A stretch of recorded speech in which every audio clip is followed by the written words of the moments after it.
À l'image de Jean-Pierre Pernaut qui avait annoncé être atteint d'un cancer de la prostate, Elisabeth Quint a souhaité lever le voile sur son combat contre la cécité.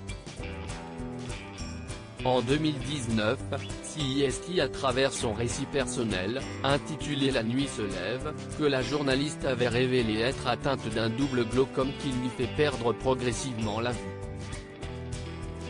Si elle était ensuite devenue discrète sur le sujet, CIST dans les colonnes du Parisien qu'elle s'est confiée en toute transparence. Elle s'est notamment remémoré sa réaction après le diagnostic. J'ai eu peur, car je savais qu'il s'agissait d'une maladie évolutive et grave. J'avais à peine 40 ans, apprendre que j'allais perdre la vue a été un coup sur la tronche.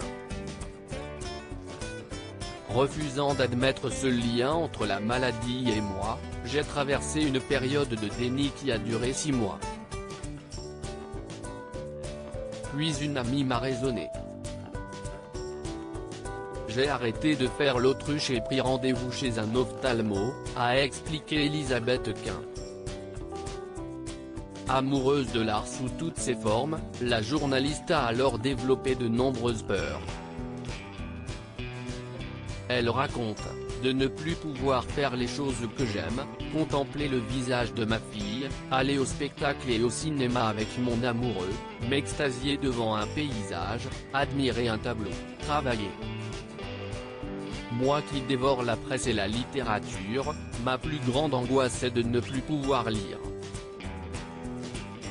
Une amie aveugle m'a conseillé de m'initier au braille, par anticipation. Mais, je ne le fais pas, par superstition et parce que je ne suis pas encore à ce stade. En 2018, Elisabeth Quint avait subi une opération au laser afin de soulager et faire baisser la tension dans l'œil. Depuis, une véritable routine s'est installée. Chaque jour, je m'administre matin et soir un cocktail de collyre. Le hic, ce sont les effets secondaires, nausées, maux de tête, essoufflement, insomnie, démangeaisons oculaires et rougeur. A-t-elle expliqué ? La perte de la vision n'est pas une fin. Si Elisabeth Quint se prépare à perdre la vue, cette pensée lui est encore très difficile. L'animatrice a expliqué, j'ai un œil particulièrement abîmé et l'opérer deviendra, un jour, indispensable. Mais cette intervention est très risquée et j'essaie de la retarder au maximum. Malgré ses craintes, la jeune femme s'est énormément renseignée sur le parcours de personnes aveugles.